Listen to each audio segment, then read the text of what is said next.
가을의 끝자락 낙엽이 뒹구는 성진그룹 저택의 긴 진입로는 강민준 당시 17세에게는 지독하게 차갑고 길었다. 그는 지금 쌀밥 한 그릇을 얻기 위해 자신의 존엄을 내어주는 길목에 서 있었다. 그의 등 뒤에는 읍내의 비좁고 허름한 단칸방과 그 방에서 굶주림을 견디던 어린 동생들의 눈빛이 그림자처럼 따라붙었다. 민준아, 가서 쌀밥 많이 먹고 와. 우리도 내 목까지 밥을 아껴 먹을게. 대신 너는 거기서 꼭. 어머니의 목소리가 귓가에 맴돌았지만 그 꼭 다음에 이어질 말을 민준은 차마 떠올릴 수 없었다. 그것은 착한 아이로 살라는 말이 아니었다. 주인의 말에 무조건 복종하라는 굴종의 맹세였다. 성진그룹의 저택은 하나의 거대한 성과 같았다. 육중한 철문이 열리고 잘 다듬어진 정원과 분수대를 지나 본체 앞에 섰을 때 민주는 압도적인 위화감에 숨이 막혔다. 그리고 그 성의 주인 강 회장의 장손이자 성진그룹의 유일한 후계자 박경태를 처음 만났다. 경태는 민준보다 한 살 어렸지만 그의 눈빛에는 세상을 다 가진 자의 오만함과 냉소가 가득했다. 민준이 고개를 숙이자 경태는 콧방귀를 뀌며 민준을 위아래로 흘어보았다.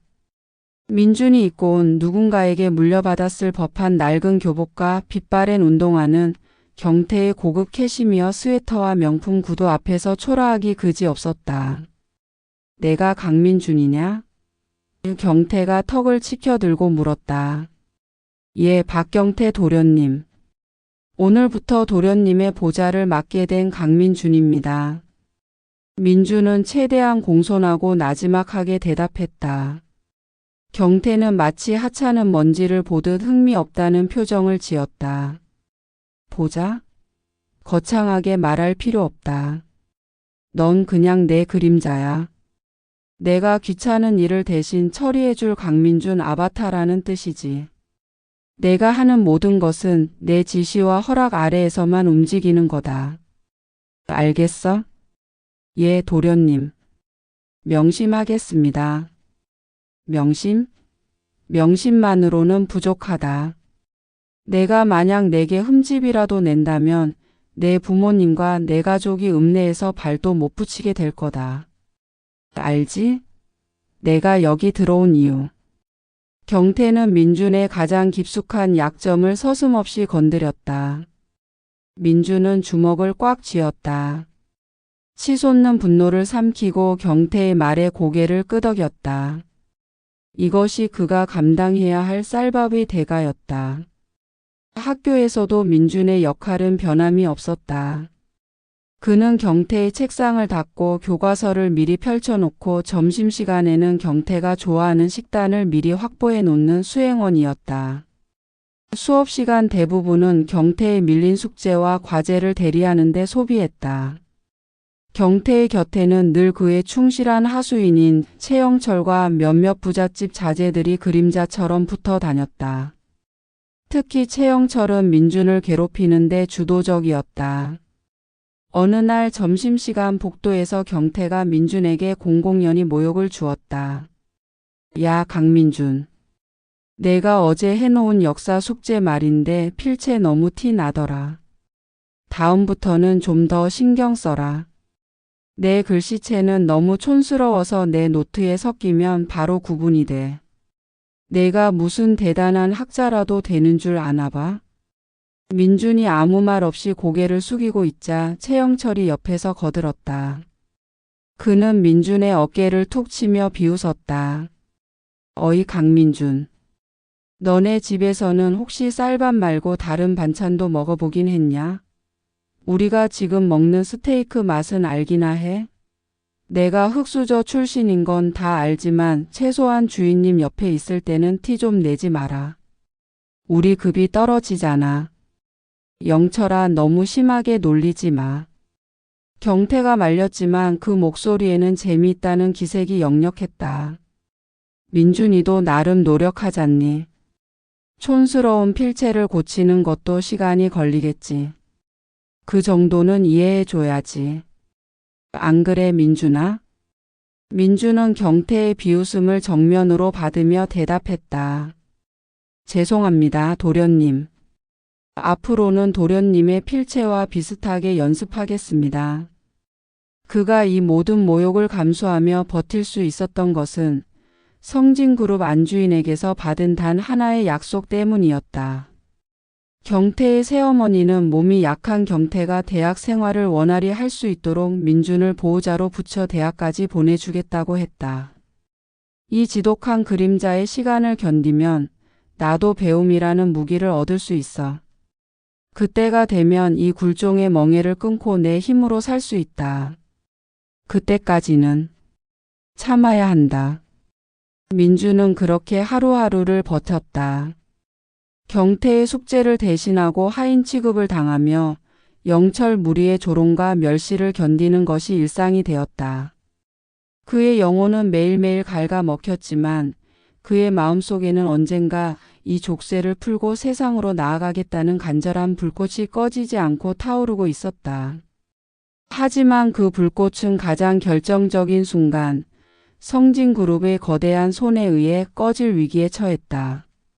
입시를 코앞에 둔 어느 날 경태가 심각한 사건에 휘말렸다. 술과 여자 문제, 폭행이 얽힌 추악한 일이었다.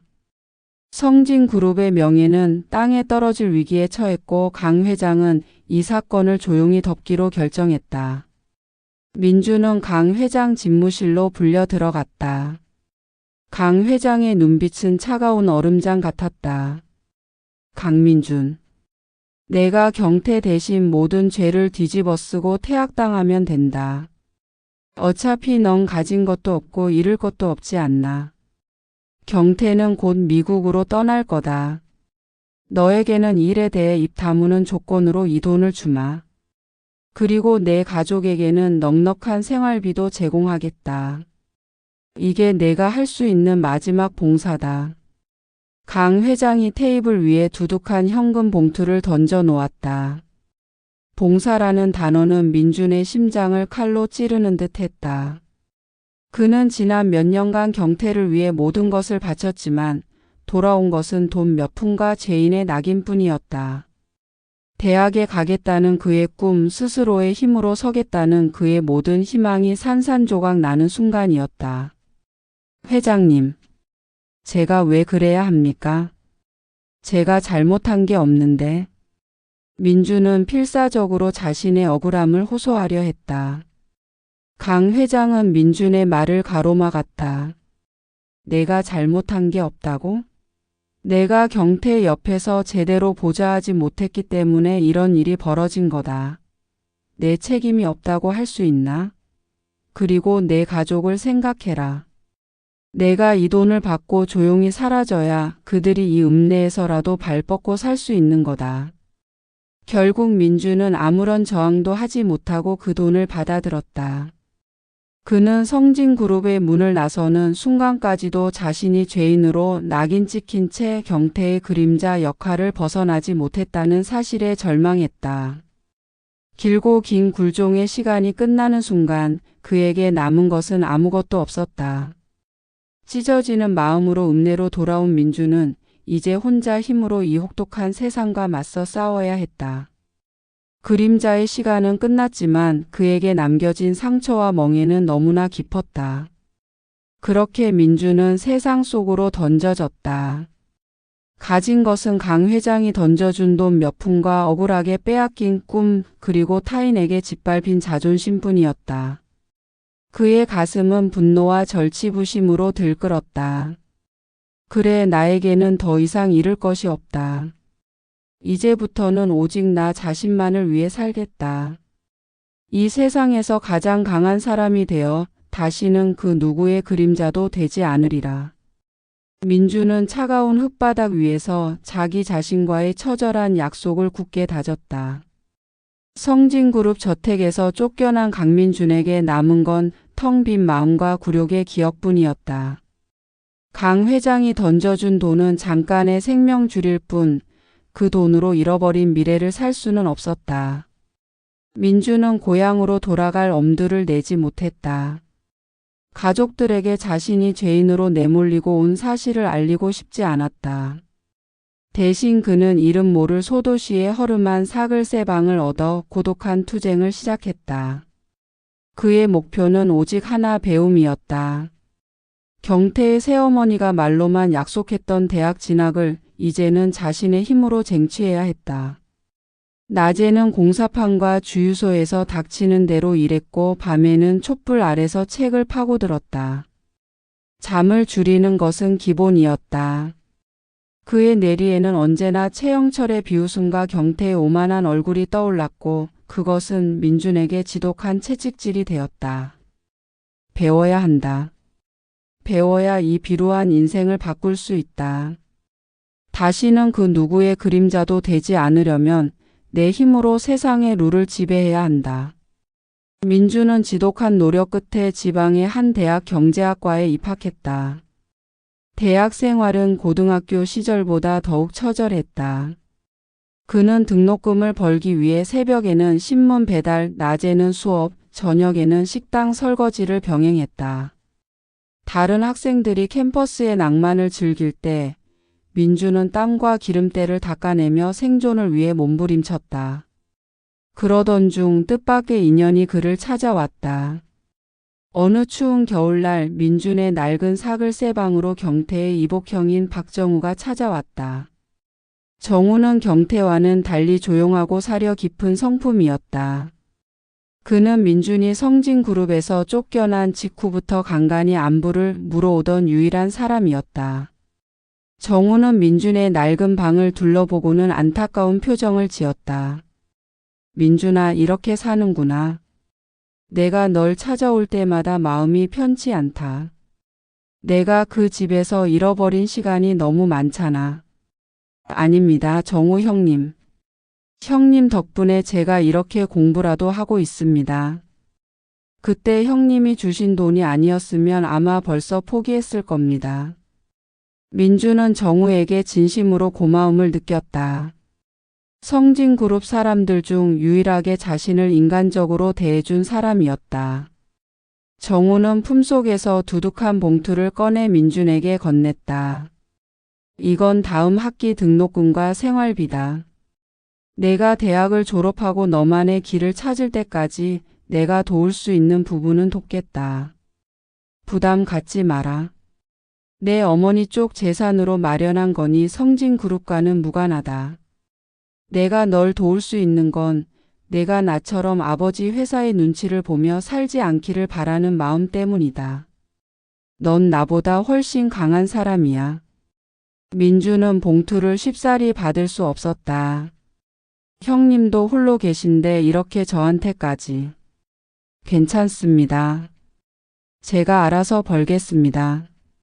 정우는 단호하게 말했다. 강민준. 지금 내게 가장 중요한 건 시간이다. 돈 때문에 시간을 낭비하면 안 돼. 넌 공부해야 한다. 세상에 돌아가는 이치와 돈의 흐름을 읽는 법을 배워야 한다. 배워야 다시는 다른 사람의 그림자가 되지 않을 수 있다. 나를 믿어라. 내가 성공하면 그때 갚아도 늦지 않다. 정우의 격려와 지원은 민준의 인생의 강력한 엔진이 되었다. 그는 학업에 더욱 집중했고 특히 경제학과 금융 분야에 몰두했다. 돈의 흐름을 지배하는 사람이 세상을 지배한다. 이것이 그가 배운 철칙이었다. 대학 졸업 후 민준은 금융권에 뛰어들었고 그곳에서 아내 이수연을 만났다. 수연 역시 일찍 부모를 여의고 자신의 힘으로 세상을 헤쳐나온 강인한 여성이었다. 두 사람은 서로의 아픔과 목표를 공유하며 깊은 유대감을 느꼈고 3년의 연애 끝에 소박한 결혼식을 올렸다. 결혼 후 민주는 안정적인 직장 생활에 만족하지 못했다. 그의 야망은 회사원이라는 틀 안에 갇힐 수 없었다. 특히 고등학교 시절의 굴욕이 그의 가슴 속에 깊숙이 박혀 있었다.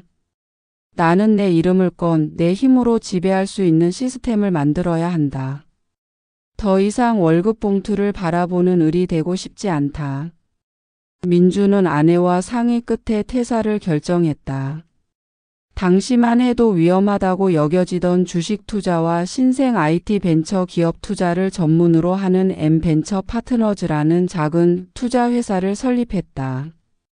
아내 수연은 처음에는 걱정했지만 민준의 눈빛에서 흔들림 없는 확신을 읽었다. 당신이 결정한 일이니까 믿어요.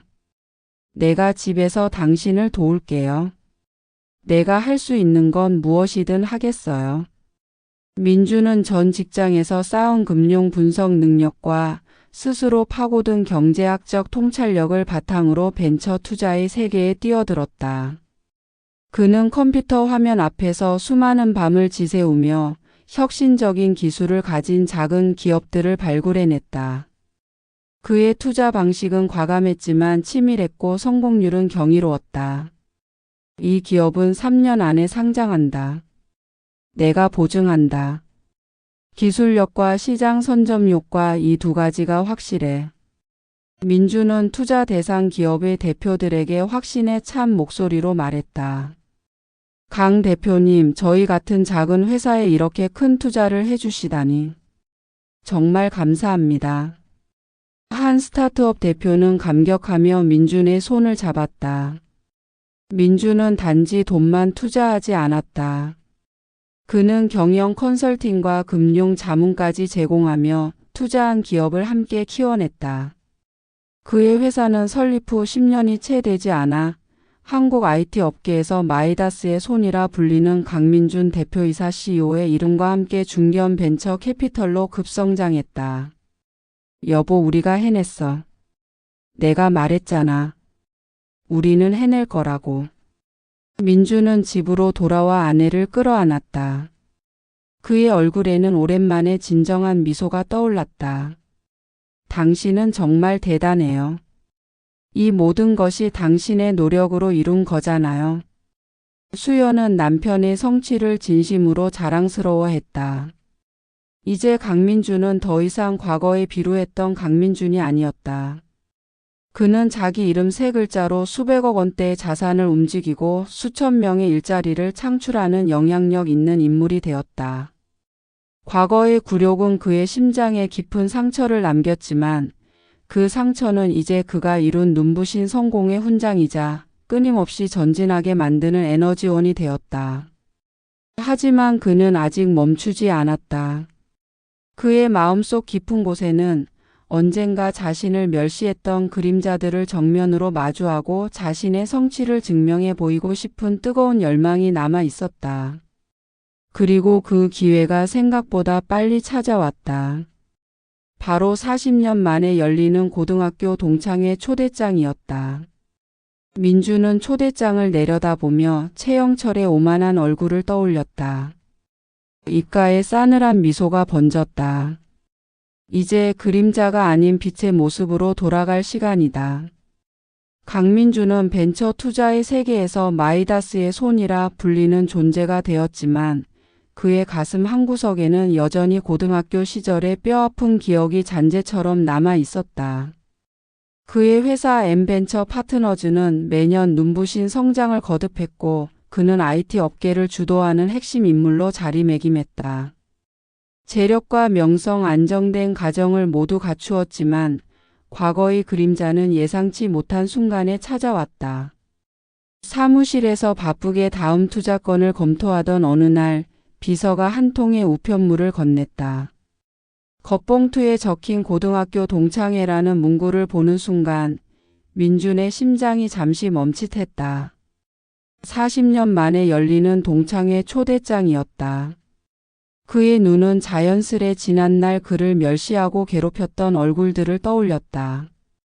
특히 박경태의 충실한 하수인 노릇을 하며 민준을 끈질기게 괴롭혔던 최영철의 얼굴이 가장 먼저 떠올랐다.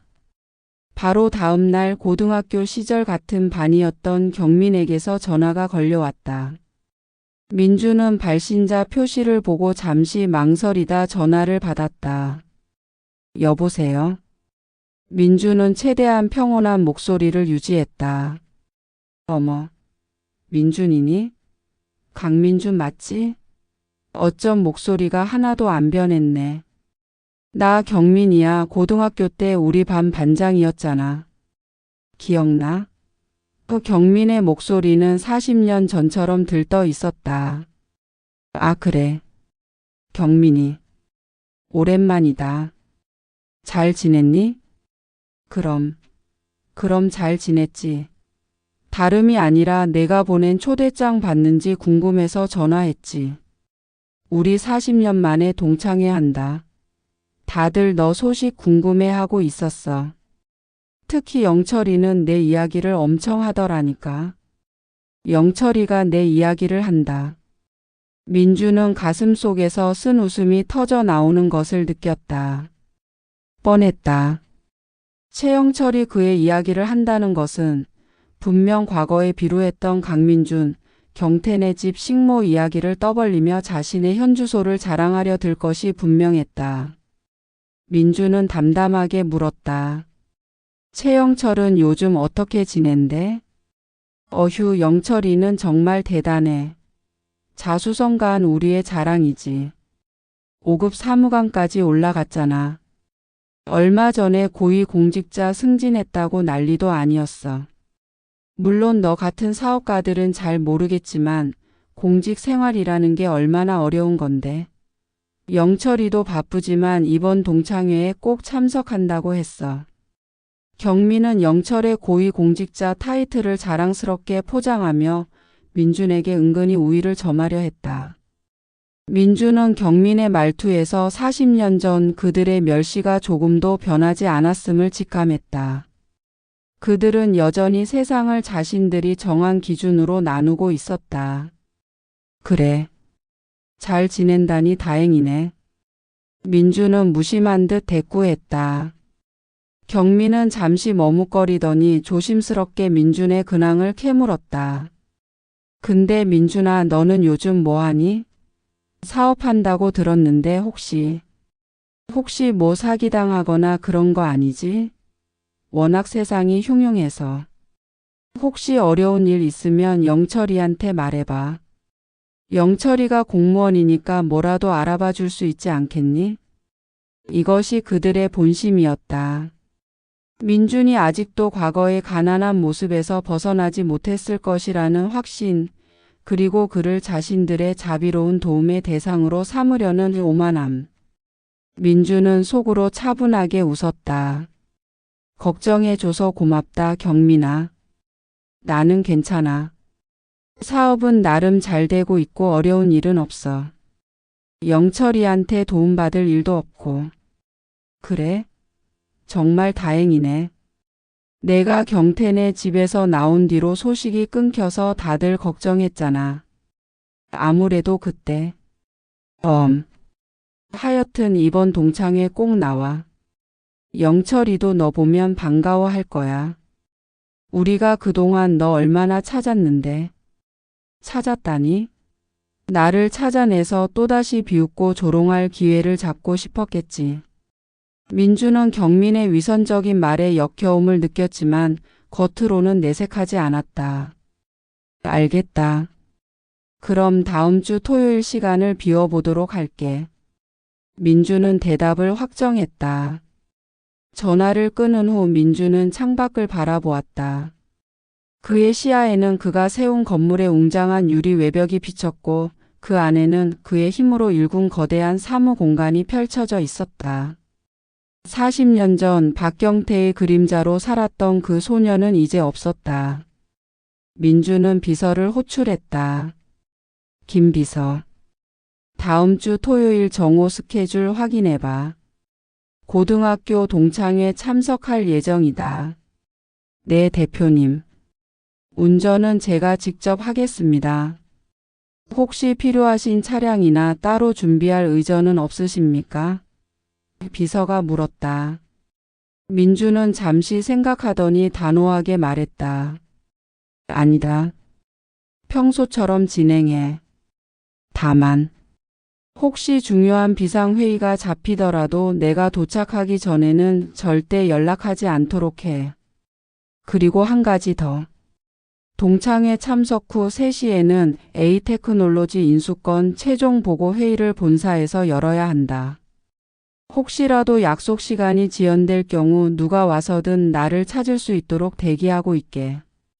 민주는 이 모든 것을 준비했다.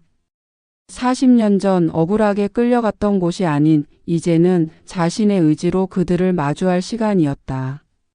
그는 자신의 현재를 구구절절 설명하지 않을 것이다. 그는 그저 그 자리에 나타나 최영철과 경민 그리고 과거의 그림자들에게 자신이 누구인지를 보여줄 것이다. 그것이 그들에게 줄 수 있는 가장 냉정하고 확실한 대답이 될 것이라고 민주는 확신했다. 그래. 최영철. 내가 나를 얼마나 궁금해하는지 나도 기대된다. 5급 사무관의 자부심이 나에게는 어떤 의미로 다가올지.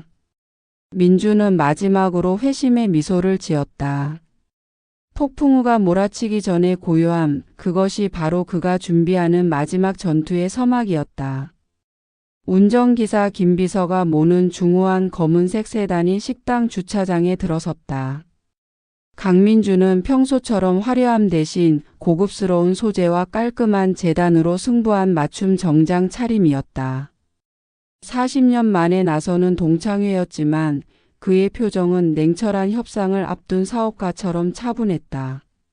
룸으로 들어서자 시끄럽고 들뜬 목소리가 민준을 맞았다. 테이블 한가운데에 앉아 잔뜩 목소리를 높이고 있는 것은 예상대로 최영철이었다. 그는 번쩍이는 시계와 다소 과한 명품 로고가 새겨진 벨트를 메고 있었다. 민준이 들어서자 모든 시선이 그에게 집중되었다. 마치 그가 이 룸에 들어서기를 기다렸다는 듯이. 세상에 이게 누구야? 강민준 아니야? 이야, 내가 여기를 올 줄은 몰랐다. 최영철이 자리에서 벌떡 일어나더니 민준에게 다가와 어깨를 툭 쳤다.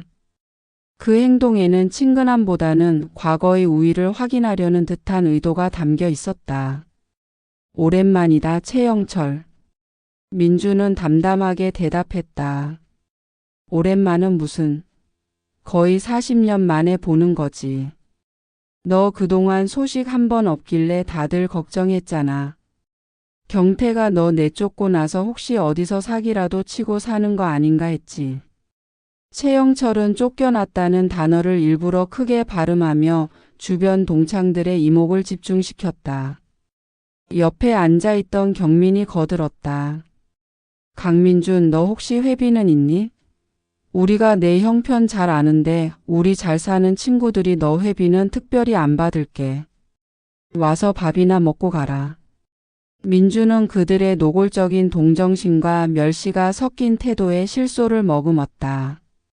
이들이 준비한 시나리오는 뻔했다.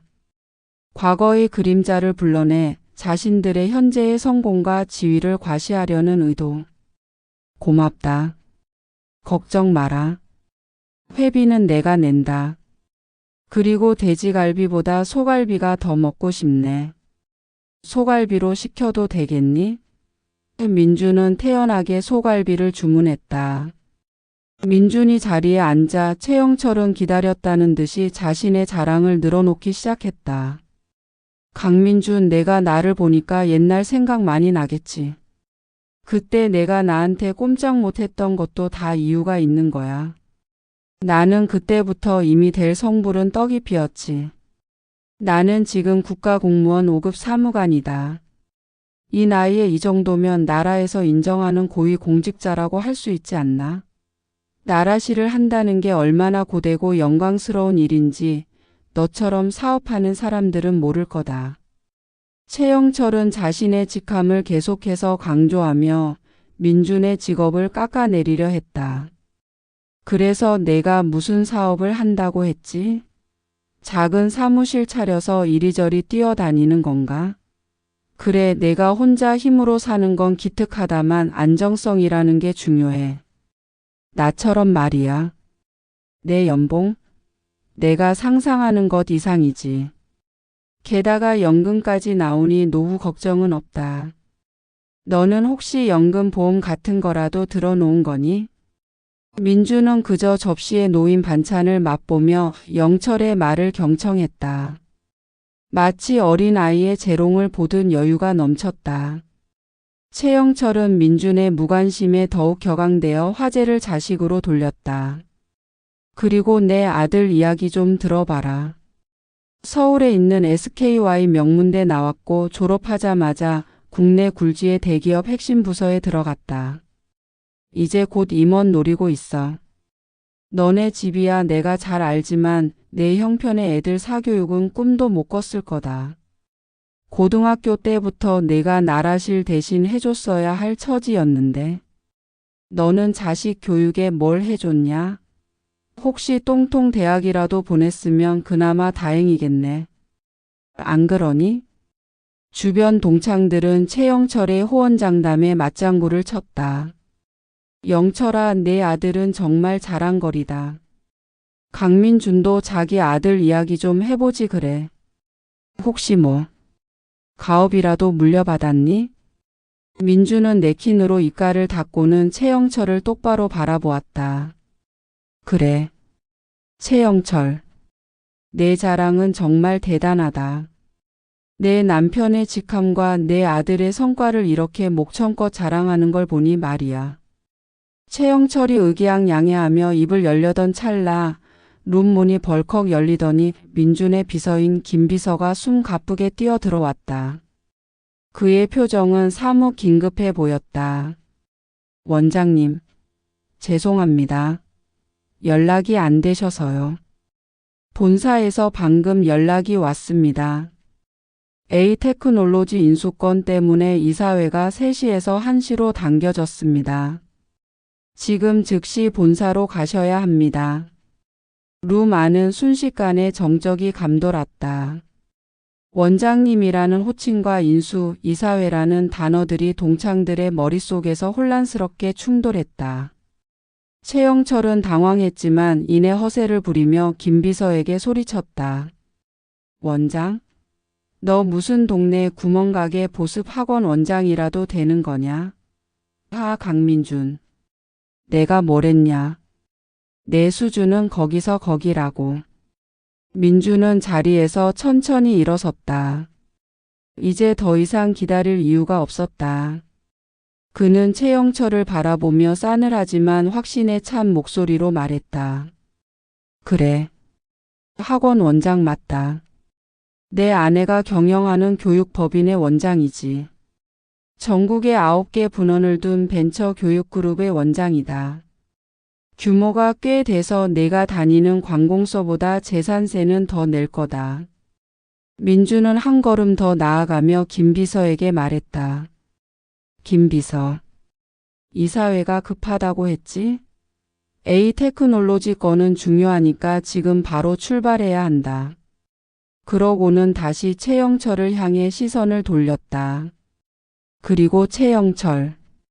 너는 내가 무슨 원장만 하는 줄 아나 본데 내 진짜 직함은 M벤처 파트너즈 대표이사 강민준이다. 내가 자랑하는 그 5급 사무관의 연봉 따위는 우리 회사에서 하루에 굴리는 투자금의 푼돈도 안 되지. 우리는 IT 산업의 미래를 좌우하고 수많은 기업을 상장시키는 벤처 캐피털이다. 최영철의 얼굴은 순식간에 잿빛으로 변했다. M벤처 파트너즈는 최근 언론에서 연일 보도되던 한국 경제를 주도하는 거대 투자 회사의 이름이었기 때문이었다. 민준은 마지막 일격을 날렸다. 내가 그렇게 자랑하는 내 아들? 우리 아들은 내 아들이 노린다는 대기업 임원 자리를 마다하고 서울대 공가대학을 졸업한 후 지금 M벤처 파트너즈의 핵심 투자팀을 이끌고 있다. 내 아들 잘난 거 자랑하지 마라. 내가 이룬 게 아니잖나. 그는 잠시 숨을 고르며 과거 그들의 멸시를 대갚아주는 듯한 차가운 눈빛으로 룸 안의 동창들을 둘러보았다. 너희는 40년 전 내가 가난하다는 이유로 멸시했고 지금은 내가 어떤 사람인지 확인하고 싶어 했지. 난 너희가 비웃던 그림자에서 시작했지만 이제는 내 힘으로 모든 것을 이룬 빛이 되었다. 내가 자랑하는 건 남의 직함과 남의 성과지만 내가 자랑하는 건 오롯이 강민준이라는 사람의 노력과 성취다. 그게 너와 나의 차이다.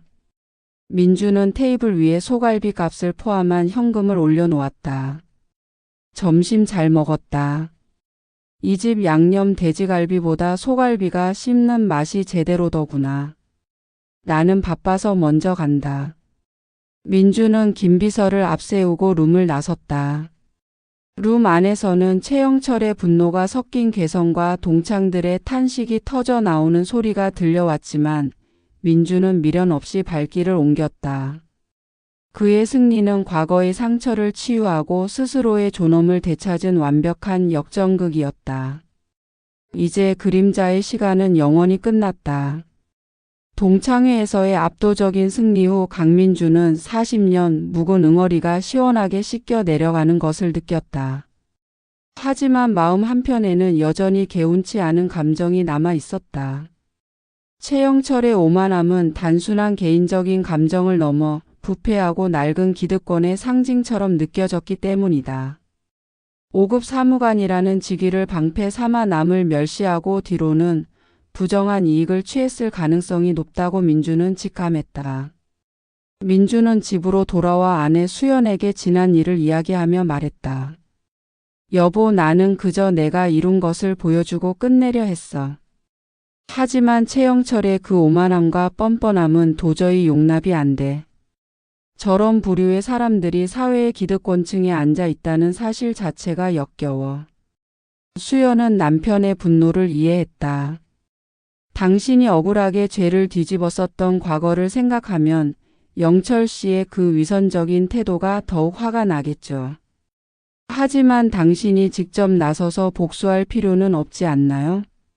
그 사람들은 이미 당신 앞에서 존재 자체가 초라해졌잖아요. 아니, 이 문제는 단순한 개인적인 감정의 문제가 아니야. 내가 투자한 기업들이 얼마나 깨끗한 경쟁을 위해 피땀 흘리고 있는데 저런 사람들이 공직에 앉아 썩은 물을 만들고 있다면 용납할 수 없어.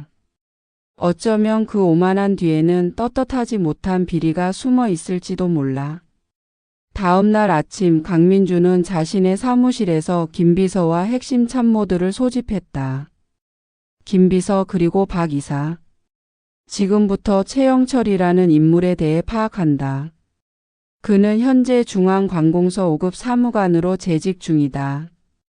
그가 관여했던 모든 인허가, 규제 관련 프로젝트, 그리고 그의 재산 변동 내역을 샅샅이 파헤쳐. 박 이사는 의아한 표정을 지었다. 대표님, 특정 공무원의 개인사를 조사하는 건 저희 회사의 업무 영역을 벗어나지 않습니까? 그리고 저희는 벤처 투자 회사라서 그런 쪽 인맥은. 민주는 차갑게 반문했다. 우리가 단순한 벤처 투자 회사라고 생각하나? 우리는 국내 IT 산업의 발전을 저해하는 모든 장애물을 제거할 의무가 있어. 낡은 규제와 부정한 뒷거래는 우리 기업들의 숨통을 막지. 우리 회사의 법무팀과 자문 로펌을 동원하고 내가 아는 모든 언론계 및 감사원 인맥을 동원해. 정당한 정보의 흐름을 파악하는 것은 투자 회사의 기본이다. 단 불법적인 방법은 절대 용납하지 않는다. 민준의 지시 아래 M벤처 파트너즈의 정보력과 인맥은 총동원되었다. 국내 최고 수준의 로펌과 회계법인이 움직였고 민준이 과거 투자 유치 과정에서 맺었던 유력 언론사 및 경제지와의 관계망도 가동되었다. 며칠 후 박 이사가 굳은 표정으로 민준의 집무실로 들어왔다. 대표님, 최영철 사무관에 대해 파악했습니다. 생각했던 것보다 문제가 심각합니다. 말해봐. 민주는 차분하게 커피 잔을 내려놓았다. 최 사무관은 최근 5년 동안 관여했던 2건의 대형 프로젝트에서 특정 업체의 편의를 봐준 정황이 포착되었습니다. 특히 해당 업체는 최 사무관의 친척이 운영하는 유령 회사를 통해 거액의 자물쇠 명목으로 자금을 세탁해 최 사무관에게 전달한 것으로 보입니다. 그리고 최 사무관의 재산 변동 내역을 보면 5급 공무원의 수입으로는 도저히 설명할 수 없는 해외 부동산 취득 사실도 확인했습니다. 민주는 예상했던 결과에 고개를 끄덕였다. 역시 그랬군. 그 오만한 태도는 결국 부정한 재력에서 나온 것이었어. 그래서 증거는 확보했나? 네. 자금 세탁 경로 친척 회사의 법인 계좌 내역, 그리고 해당 인허가 과정에서 최 사무관이 작성했던 허위 보고서까지 전부 확보했습니다. 이 정도면 공직자 비리로 충분히 중징계와 법적 처벌이 가능합니다. 민주는 숨막히는 침묵 끝에 결정을 내렸다. 최영철에게 마지막 기회를 줄 필요는 없다. 그자는 40년 전 내게 기회조차 주지 않았지. 김 비서. 내가 아는 유력 언론사 기자에게 이 자료를 넘겨. 익명의 제보자 형태로 말이야. 그리고 우리 회사 법무팀에는 해당 공무원에 대한 고발장을 준비시키고 국민감사 청구도 진행하도록 해. 민주는 통제된 분노를 담아 말했다. 통쾌한 복수보다 더 중요한 것은 정의의 실현이다. 저런 썩은 기득권은 사회에서 발을 붙일 수 없다는 것을 보여줘야 한다. 내가 40년 전에 잃었던 정의를 지금이라도 되찾아야지. 며칠 후 국내 굴지의 경제지 일면과 주요 일간지 사회면에 충격적인 기사가 대서특필되었다. 현직 5급 공무원 수백억대 벤처 지원금 비리 연루 의혹 친인척 동원 자금 세탁 포착.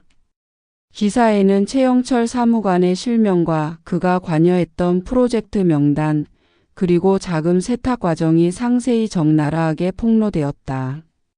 여론은 들끓었고 해당 관공서는 발칵 뒤집혔다.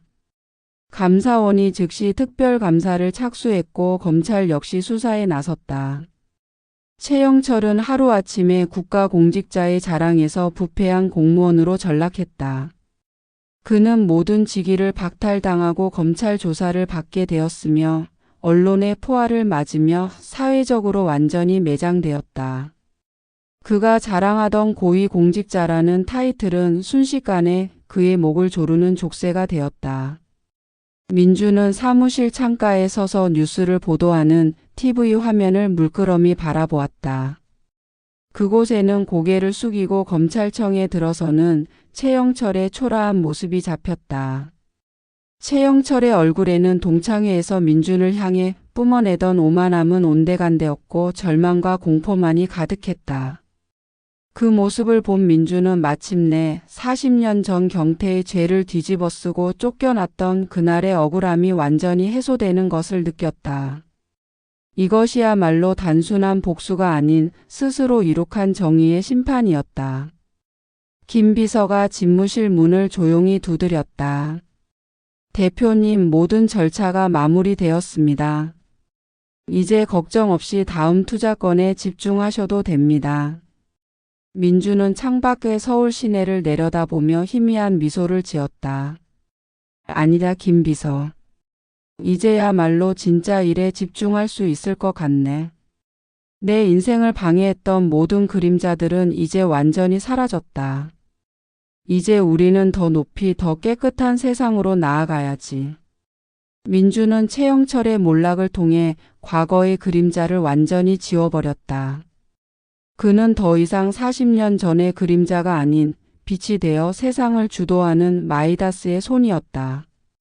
그의 통쾌한 복수는 스스로의 힘으로 부패한 사회 구조를 정화시킨 진정한 승리로 기록되었다.